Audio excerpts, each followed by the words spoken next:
Chemistry के online class में आप सभी लोगों का स्वागत है। जैसा कि हम लोग पिछले लेक्चर पे ओजोन बनाने की विधियां पढ़े थे, तो उसमें प्रयोगशाला विधि पढ़े थे और औद्योगिक विधि पढ़े थे। आप उसका नोट्स कंप्लीट भी किएंगे।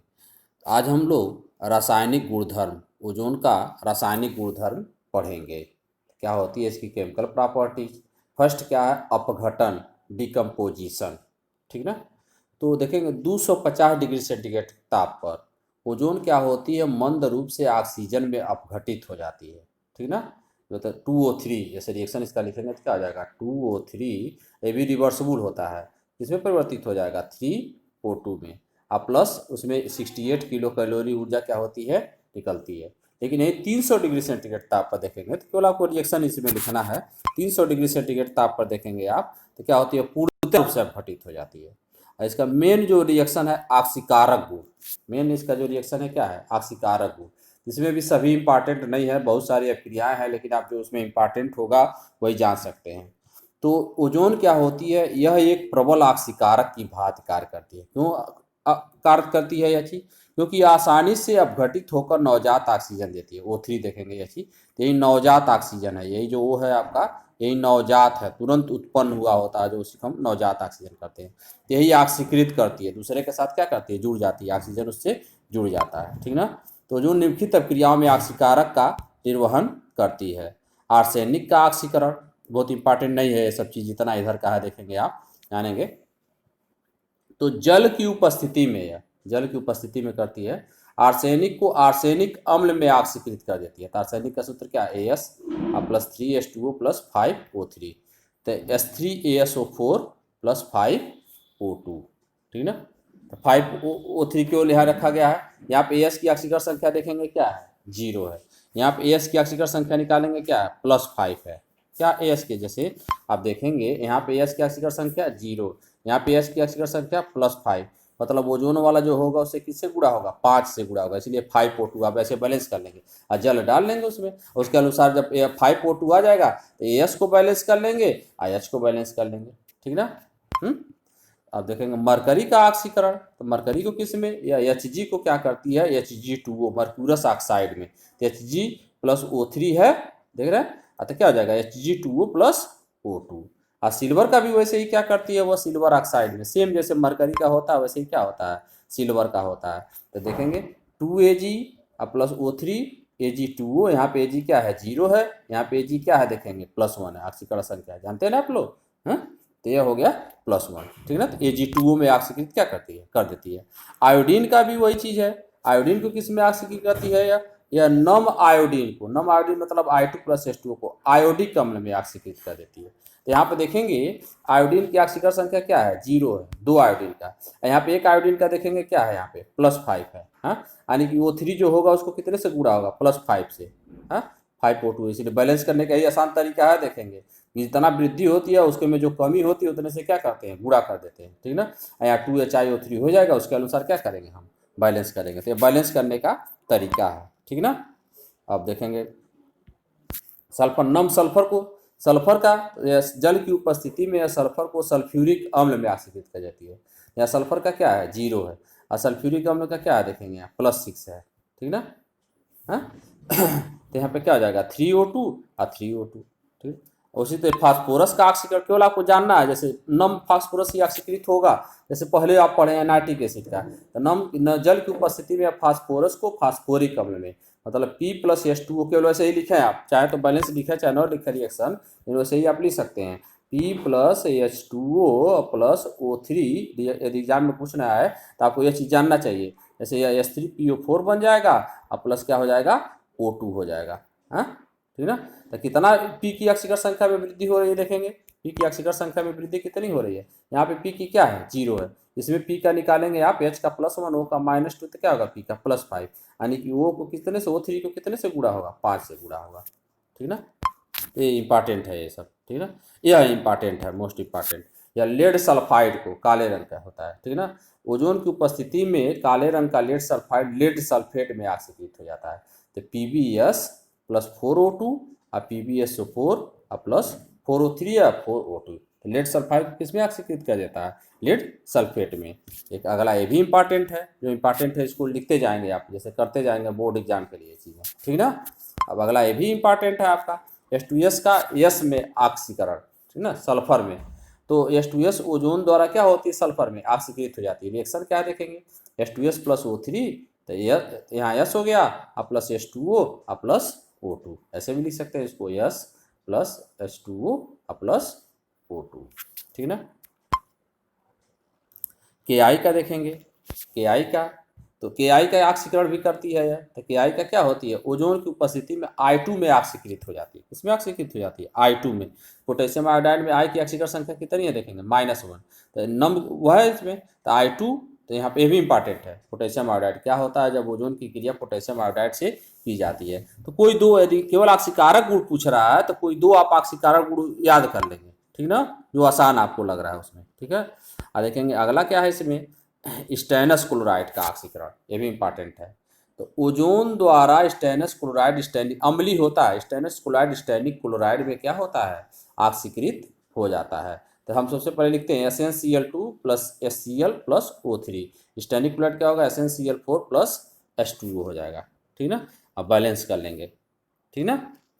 एक अगला ये भी इंपॉर्टेंट है, इसमें देखेंगे फेरस लवण का फेरिक लवण में, फेरस लवण का फेरिक लवण में, तो ओजोन अम्लीय माध्यम में फेरस लवण को फेरिक लवण में क्या करती है, ऑक्सीकृत कर देती है। अम्लीय माध्यम में, तो अम्लीय माध्यम में FeSO4 है, अम्लीय माध्यम बनाने के लिए हम क्या ले लेंगे इसे, H2SO4, मतलब अम्लीय माध्यम के लिए SO4 है तो H2SO4, तो FeSO4 प्लस H2SO4 और प्लस O3, ये क्या हो जाएगा, फेरिक सल्फेट और प्लस H2O और प्लस क्या हो जाएगा, O2। तो स्क्रीन शॉट लेके आप क्या करेंगे, PDF भी भेजा जाएगा, तो नोट्स अवश्य याद कर लेंगे। आपको याद जरूरी नहीं कि सब याद करिए, जो जो इंपॉर्टेंट हो आप जरूर याद कर लिए। ओजोन बनाने की विधि आ जाएगा, उसका 2 ऑक्सीकारक गुण आ सकता है, ठीक ना।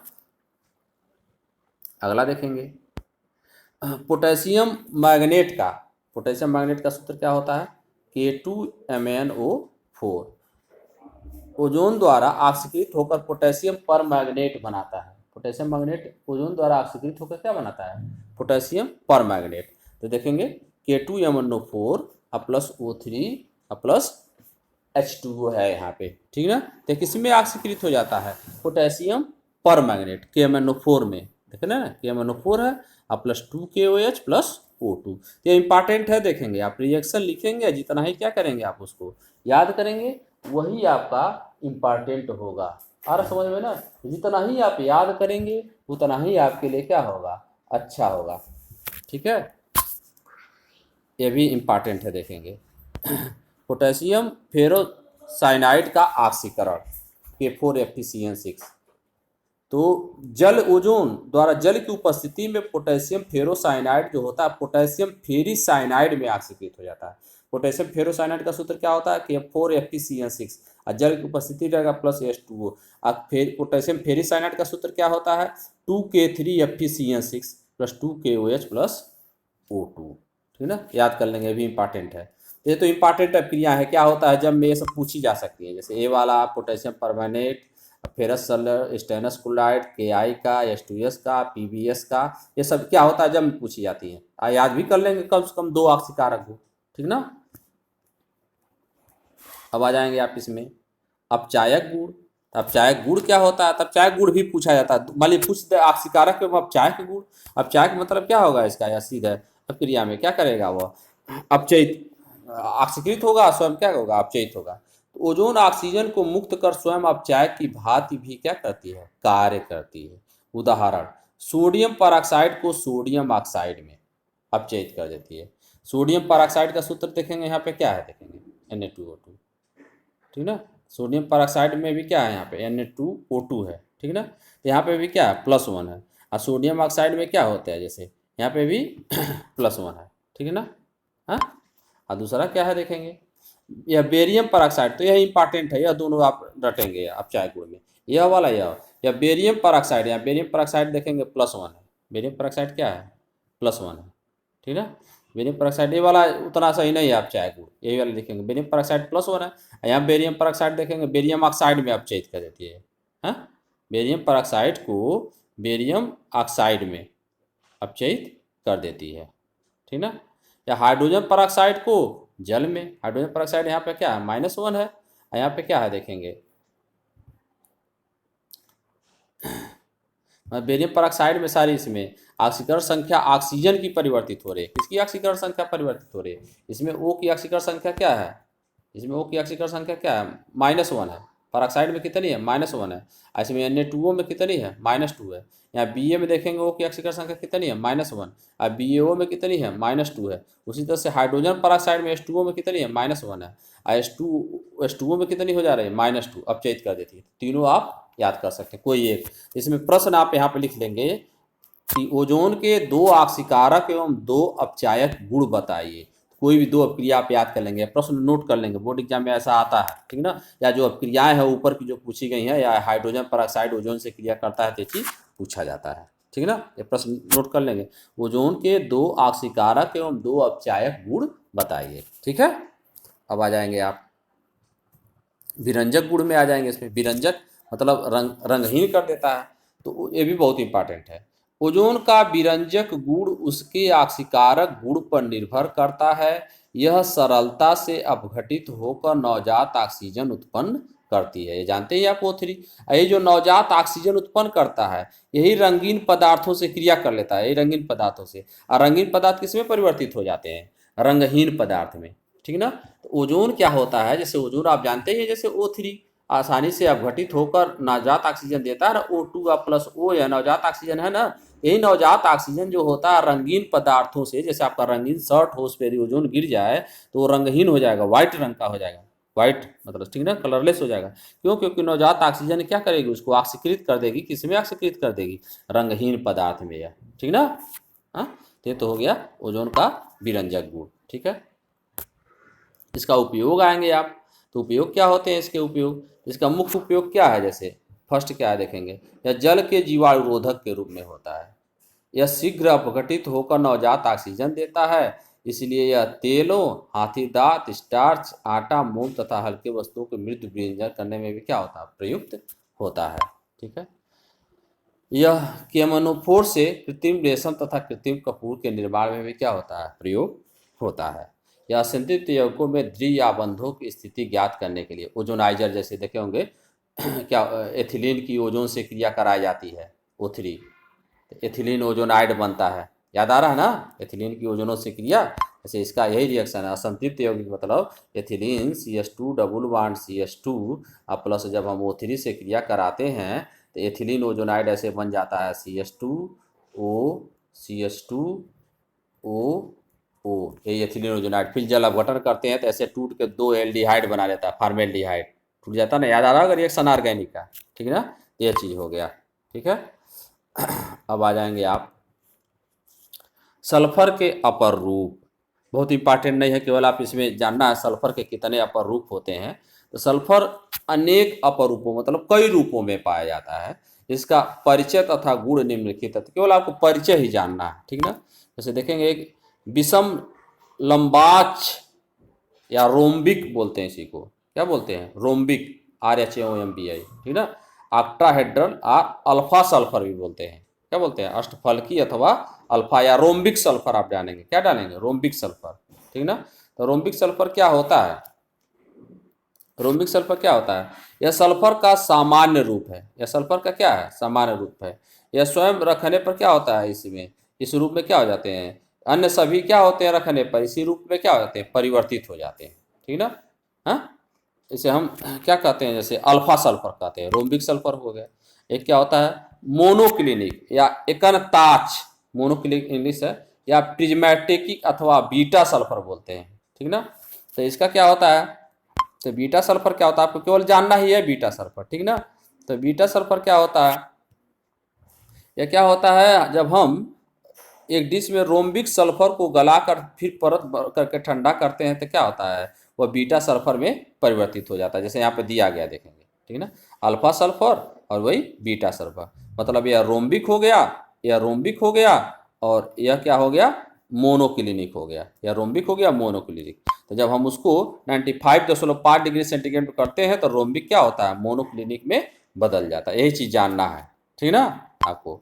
तो इसमें देखेंगे जो अल्फा हैं, अल्फा तथा बीटा सल्फर क्रिस्टलीय रूप है, या क्रिस्टल के फॉर्म में होते हैं, और यह सेट चक्रीय अणुओं के रूप में क्या होते हैं, उपस्थित होते हैं, जबकि शेष सभी क्या है, अक्रिस्टलीय है या सेट के रूप में उपस्थित होते हैं। सल्फर का आपको बताए थे हम संरचना, जैसे yes yes yes yes, crown जैसी संरचना होती है, यस हो गया, यस यस यस, यह देखेंगे तो क्राउन जैसा, जैसे ये क्राउन जैसा यह रूप है, देखेंगे यह क्राउन जैसा रूप है ना, यह एक क्राउन जैसे ताज होता है, यह पहना दे किसी के सिर यहाँ पर है तो, हाँ, एक क्राउन जैसा रूप है, इसी को हम यह सेट मतलब यही क्या क्रिस्टल के रूप में होते हैं। यह क्या होते हैं, अल्फा और बीटा एक क्रिस्टल के रूप में होते हैं, और शेष क्या होते हैं, अक्रिस्टल के रूप में होते हैं। केवल आपको वही जानना है, जैसे रोम्बिक सल्फर क्या होता है, या अल्फा सल्फर क्या होता है, बीटा मतलब रोम्बिक क्या होता है, मोनोक्लिनिक में क्या होता है, परिवर्तित होता रहता है। इतना ही आप जानते रहिए रोम्बिक और इसमें,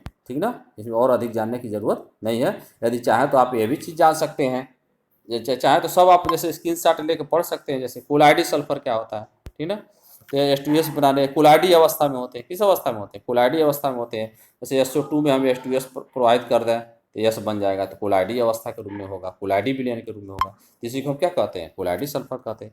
ये प्लास्टिक सल्फर जान लीजिए आप, एक सल्फर ठंडे जल की पतली धारा में उबलते हुए सल्फर को उड़ेलकर तथा फिर अचानक ठंडा करने पर इस रूप को प्राप्त किया जाता है। यह गहरे रंग का होता है, ठीक ना, तथा यह क्या होता है, अतिशीतित एक तरह से द्रव है। क्या है वह, अतिशीतित द्रव है, वही हम क्या कहते हैं, प्लास्टिक सल्फर कहते हैं। तो मेन आपका जो है ऊपर उसी को आपको क्या करना है, याद करना है, ठीक है ना। अब आ जाइए आप, सल्फर डाइऑक्साइड, सल्फर डाइऑक्साइड का सूत्र क्या होता है देखेंगे, SO2 होता है। तो कहाँ मिलती है सल्फर डाइऑक्साइड, तो प्रकृति में जो सल्फर डाइऑक्साइड गैस है ज्वालामुखी विस्फोट से निकलने वाली गैसीय मिश्रण में पाई जाती है। यहाँ पर ज्वालामुखी होती है पहाड़ों पर्वतों पे, वहाँ पाई जाती है।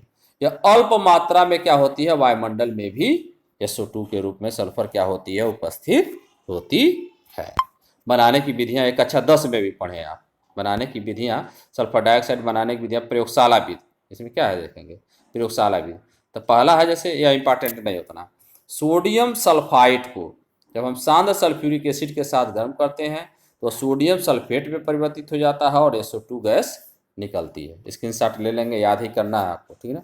यह चीज़ है, जैसे ये आप पढ़े होंगे हाई स्कूल में, सांद्र सल्फ्यूरिक अम्ल को सल्फर के साथ गर्म करने पर सल्फर डाइऑक्साइड का निर्माण किया जा सकता है। तो यस प्लस 2H2SO4 डेल्टा मतलब गर्म किया जा रहा है, और 2H2O प्लस 3SO2, ठीक है। एक यह भी, यह इंपॉर्टेंट है, और यह भी इंपॉर्टेंट है, कापर या सिल्वर से, जैसे कापर या सिल्वर का देख रहे हैं रिएक्शन ना, कापर या सिल्वर से, जैसे कापर या सिल्वर को सांद्र सल्फ्यूरिक अम्ल के साथ गर्म करने पर सल्फर डाइऑक्साइड प्राप्त होती है। जैसे Cu प्लस 2H2SO4 प्रोडक्ट में क्या हो जाएगा, CuSO4 plus 2H2O plus SO2, जैसे यहाँ देखेंगे रिएक्शन दिया गया है, CuSO4 plus 2H2O plus 2SO2। उसी तरह से Ag से जब H2SO4 से कराएंगे तो silver sulphate Ag2SO4 plus 2H2O plus SO2। ये तो हो गया सल्फर डाइऑक्साइड बनाने की विधि। तो प्रयोगशाला विधि में यही दोनों इंपॉर्टेंट है, कापर या सिल्वर से या सल्फर से, ठीक है। तो आज इतना जो बताया गया, इधर आपको जैसे बताया गया ओजोन का निर्माण, तो ओजोन के आप ऑक्सीकारक गुण और अपचायक गुण पढ़ लेंगे, जो जो अब क्रियाएं मैं आपको इंपॉर्टेंट बताया हूँ, ठीक ना, और उसके बनाने की विधि पढ़ लेंगे। इसमें से प्रश्न सामान्यतः आते हैं, मतलब लेड सल्फाइड क्या होता है, जब मैं पूछा था, लेड सल्फाइड की क्रिया ओजोन से कराई जाती है, हाइड्रोजन सल्फाइड की क्रिया ओजोन से कराई जाती है, पोटेशियम आयोडाइड की क्रिया ओजोन से कराई जाती है, स्टेनस क्लोराइड की क्रिया ओजोन से कराई जाती है, फेरस सल्फेट की क्रिया, अम्लीय फेरस सल्फेट की क्रिया ओजोन से कराई जाती है। यह इंपॉर्टेंट है, पोटेशियम पेरोसाइनाइड के जलीय विलयन की क्रिया क्या होती है, ओजोन से कराई जाती है, ठीक है। तो आज के क्लास में इतना ही, आप सभी लोगों का बहुत बहुत धन्यवाद, ठीक है।